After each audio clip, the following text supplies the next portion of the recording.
Good morning, students.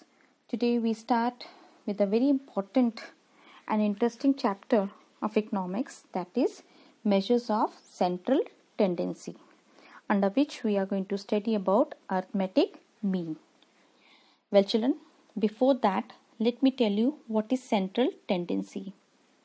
So, central tendency refers to a central value, or let's say a representative value of a statistical series.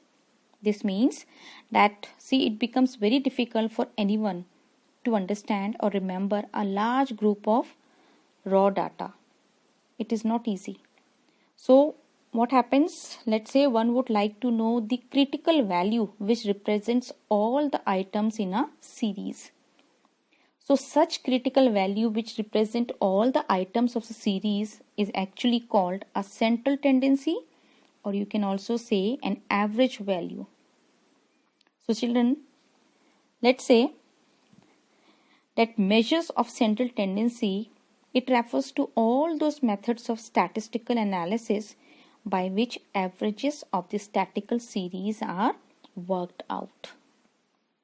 So the most important or the commonly used averages are arithmetic mean, then we have second median, then third we have mode.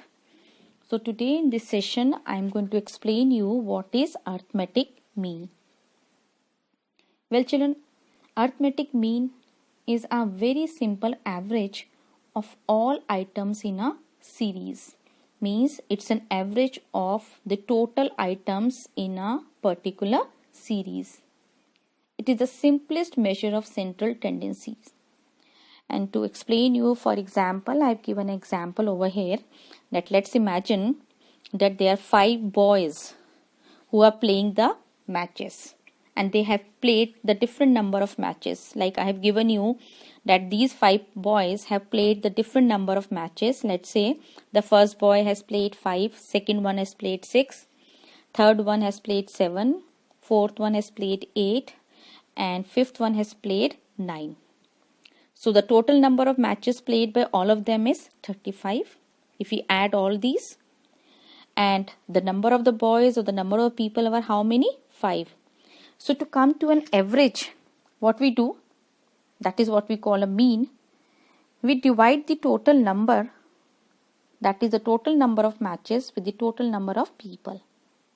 So mean comes the total value of the items upon the number of items. That comes 35 divided by 5, that comes to 7. So we say, see how easy it has come. Instead of remembering the average, we have taken out the central value or the average of the 5 matches played by the 5 different students, and that is the average comes to 7. Now the next thing is, children, that arithmetic mean is denoted as a symbol which you all can see. I have given you on the screen. So the formula somewhere goes like this for arithmetic mean: sigma x upon n, where sigma, it denotes, sigma is a sign, okay, it refers to the sum of total of the values of different items in the series. Or let's say it refers to the sum of total values, total of the values of different items in the series. Now there in the formula, then we have x. Then children, x denotes are the values of different items in the series. And then we have upon n. N means total number of items. And that is how the formula comes to be as sigma x upon n. Right? Now here I want to tell you that this arithmetic mean have been classified into 2 different types. The first one is simple arithmetic mean, which means it includes all items of a series that are given with equal importance. Okay. And the next is weighted arithmetic mean, that is, in it different items of series are accorded different weights in accordance with their relative importance. So we are going to study about both the types, that is simple arithmetic mean and weighted arithmetic mean. So this, if we start with simple arithmetic mean, then this simple arithmetic mean are further of three types, that is the three types of statistical series. It has been classified into three different statistical series.